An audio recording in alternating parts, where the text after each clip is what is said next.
this is an old-fashioned meet the constituents, press the flesh event, but beyond that, what does this mean to this area? Well, one of the great things is actually after the highest peak of COVID last summer when you couldn't have a fair, it's great to see everyone coming back together and being outside. It's a great tradition. I love coming here every year. And more than anything, this is like what a community is about, right? I mean, you get to see folks, you support your local businesses. Yeah, you know, you obviously see all the kids, and they've got all the animals are showing, agriculture, and the tractor pole's right over there. So when I get to meet with some local officials here, those who run the fair, it's great. Well, I'm the Assemblyman for the 24th District, and I represent 11 towns in Warren County, so come every year. It's just, number one, it's a great event and very, very fun, and growing up on a farm and being, proud to represent Sussex and Warren County and Morris that are big farm country. So I'm here with my wife and my friend, Senator Orho, and I'm just enjoying the great things that you do at a farm and horse show.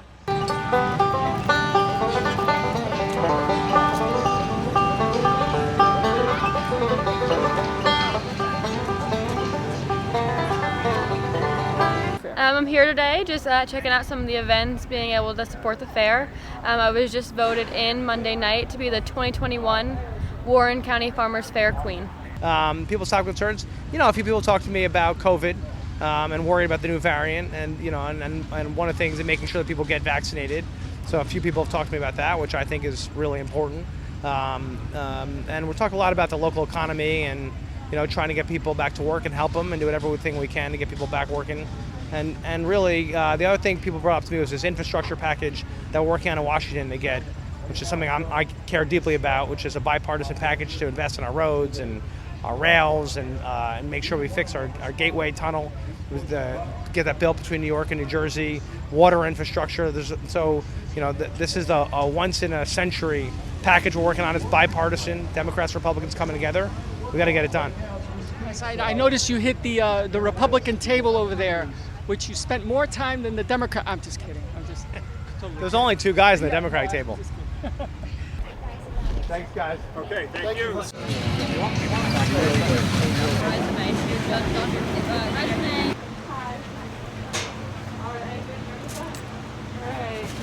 Thank you. Yeah. I'm a grain farmer. Used to be a dairy farmer. 10 years ago I got rid of the dairy cows and I'm full into grain farming now. Farm about 2,000 acres. And we grow corn, soybeans, sorghum, wheat, hay. Why did you switch? Just there was no money in dairy farming. And I was getting older and just couldn't do it all. Too much work. How long have you been in New Jersey? I'm the third generation on my farm. We're going to be, next year will be 100 years at my place. Well, it's true. It's a hidden gem. People don't realize just how big agriculture is in the northern part of our state. I'm very lucky to represent a big swath of that. And here you've got dairy farms, you've got specialty crops, and really one of the things, and it's not just something that people grow on the farm, it's also part of the community, right? You've got 4-H here and a lot of young people who raise cattle, show horses, and compete every year in the farms. In farm shows, and we have that not just here in Warren County, but Sussex County also. They have competition, and what it really means to me, and I think is the people just don't recognize the vast beauty we have in the northwest part of our state. It's an hour away from places in Bergen County and Essex County, and they don't realize it's right here. We've got so much to offer, and obviously it's what's makes our state so magical, right? You got the beaches, you got lakes, and obviously you've got great suburbs and cities, but this great rural area, and I'm so proud to be here and represent it.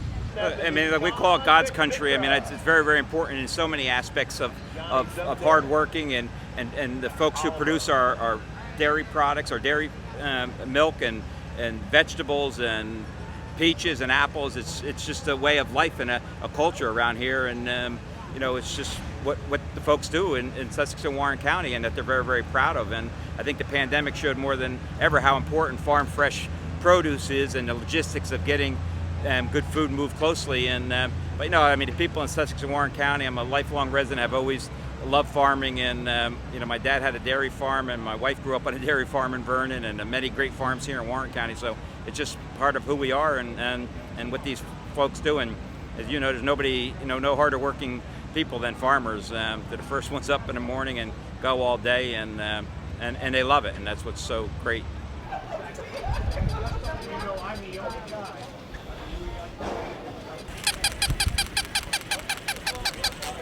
Do you come from a farming family? Yes, I do. Oh, tell me a little bit about that. So my parents own and operate a horse farm in Great Meadows, New Jersey, as well as we farm hay as well. I see. So you're expert horse rider then, right? Yes, I do. I train for a living. Through 4-H, you can become a 4-H later at 21. At the end of this year, I turned 21, so I'm going to start my own 4-H group. I like to angle it towards underprivileged kids that may have an interest in horses but don't necessarily have the outlet or the avenue to be able to fall into it. So I want to be able to give them that. Okay. Are you gonna go into the world of farming? Is that the career you're going to do? I don't know necessarily farming, but I am already, I do own and operate 3 agricultural businesses that are all equine related. Incidentally, are the young people in your family going to take up for you? Are they going to follow in your footsteps? I'm hoping so. Because one thing I always notice is a lot of successful businesses, it doesn't matter whether it's a diner or it's whatever it is, I just noticed a lot of them, the younger people, especially now, this generation does not want to follow, even if the family is successful, does not want to follow in their footsteps. Myself, I only have 2 daughters, but I have a grandson that looks like he wants to follow his grandpa's footsteps, so that's what I'm farming yet for. I see. I want him to be the 5th generation. I grow corn and soybeans. We're right here in a cornfield right now. I grow about 1,500 acres of corn and 500 acres of soybeans. And tell me, where does this corn end up? This corn ends up in a local chicken farm about 2 miles down the road from my place. Oh, I see. So it's what they call feed? Feed corn, and my soybeans end up in China. Really? Okay. So none of it is eaten in New Jersey? The soybeans, no. Corn is all eaten in New Jersey. Oh, okay. By the local chicken farm. By the local, but not by directly, not directly by humans. No, I'm all feed corn. This is an ear of feed corn.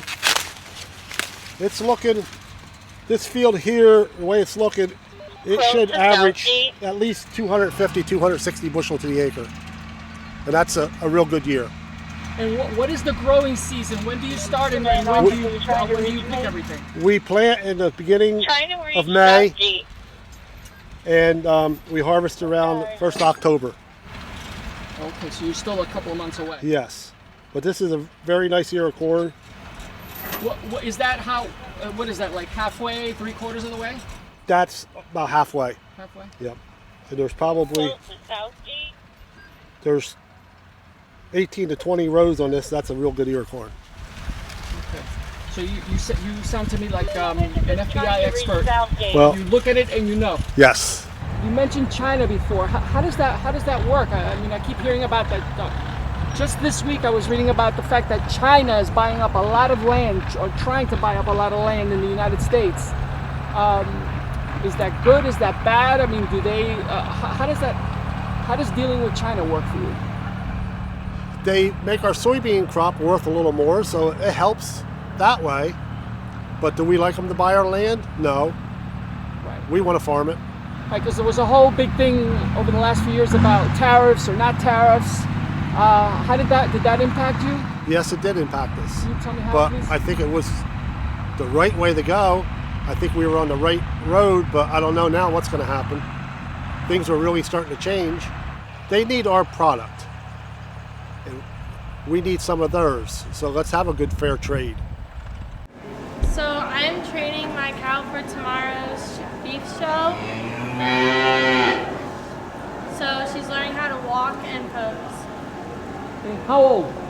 She will be 4 months, August 15th. Does she have a name? Josie.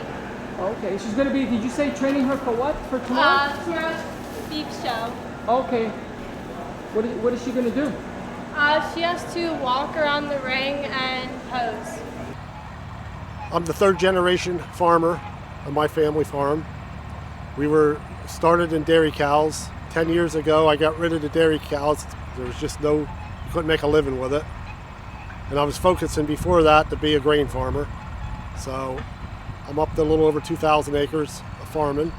of ground.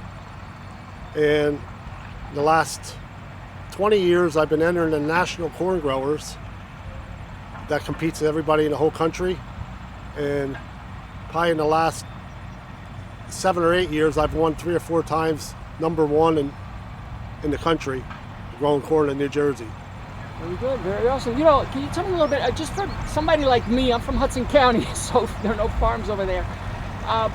People think like dairy farmers and this kind of thing are rolling in dough, that they have it great, and here you are, you're telling me you had to give that up. Can you make someone understand why you had to do that from a business standpoint?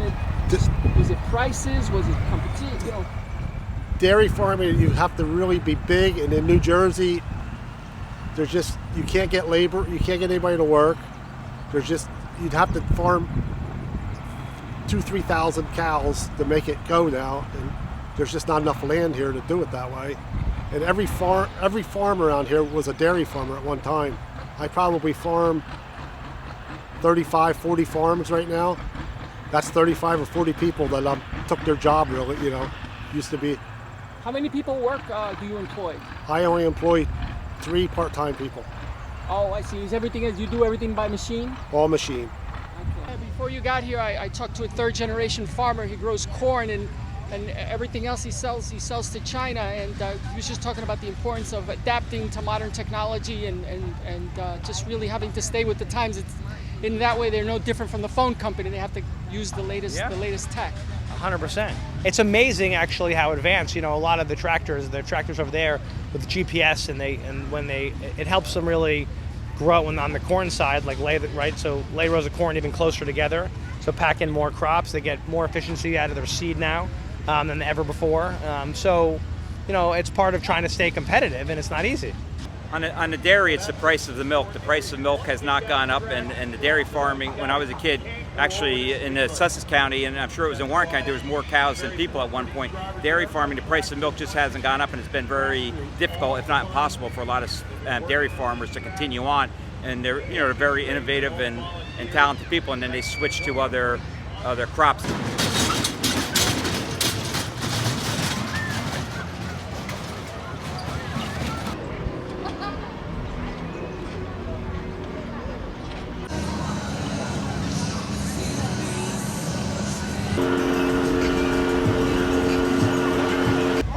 Concerned about growing debt. Is that something that's being taken into consideration? I mean, both parties. I don't even think that this is partisan.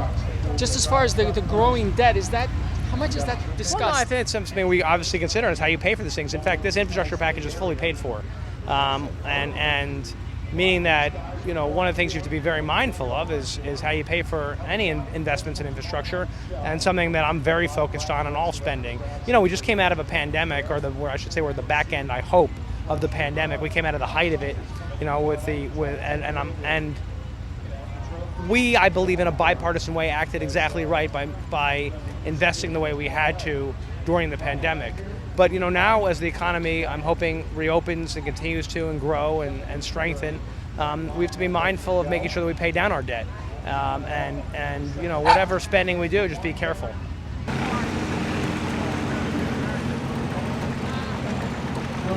What are the challenges? Organic is very popular, okay, but it's a small percentage, right? That's correct. Why is it such a challenge? Because there's such a weed control and pest control problems here that we wouldn't even get a half a crop. I've tried it. It's very hard to get we wouldn't have half the food that we have.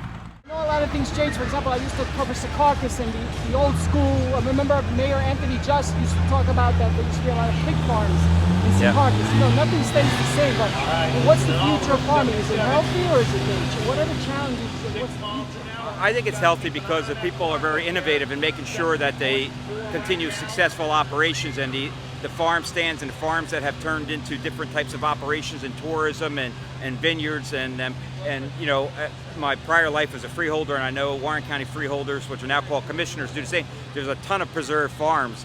Now we have to, as I always say, we've done a great job preserving the farms in the state of New Jersey, and especially in the 24th district, but we got to make sure we preserve the farmers. So look, I always encourage everybody to get out to the farms, spend their money. You're helping their neighbors, and you're helping continue this beautiful culture and up here in God's country. So no, I think farming is very strong and will continue. They always need help, and it's one of the toughest businesses. They have to deal with the weather, the economics, the pandemic, and they have to get through very difficult. But they farmers figure out how to get through the toughest of times, and so it's just one of the things that many people that live in this district just love is driving through Route 519 and seeing the rolling hills and the farms, and it just makes you feel great.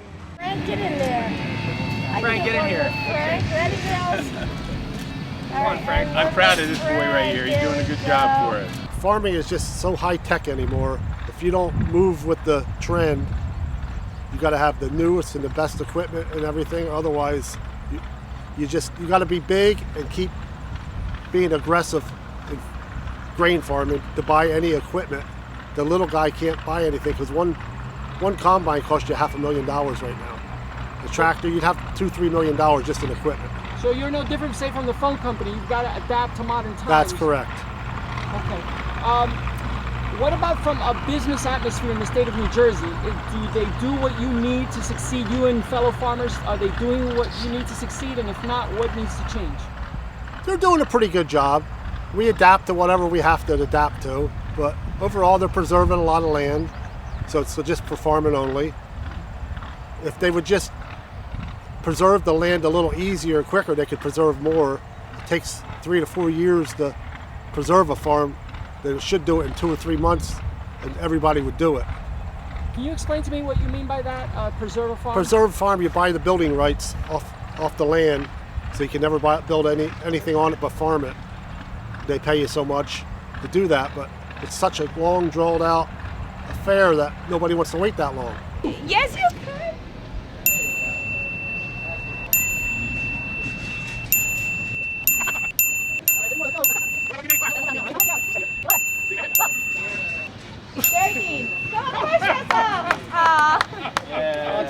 You did good. Thank you, sir. Thank you. Now your review of the food. Can you give me your top 3 today? I saw you put down a lot and then you did some pull-ups for energy. Can you give us your food review? This is real pressure now. Talking to corn, the corn is still my favorite. I love the corn. I didn't have the, usually we have the shortcake, but instead this year the same truck was making smoothies, so I had a smoothie because it was all fresh. It's unbelievable. What else did we have? We had corn. The lemonade was unbelievable. And I love because they make fresh lemonade right over there, which is always good on a warm day. I didn't get to have and the French fries. We started the day by making fries, and I grabbed a couple of those fries. Fries were actually very good. I think a lot of people don't really realize that they need us to live with growing our crops so we can feed them. It might be corn, soybeans for animals, but animals we eat, eggs, whatever. So we are feeding our product for food for our country and other countries.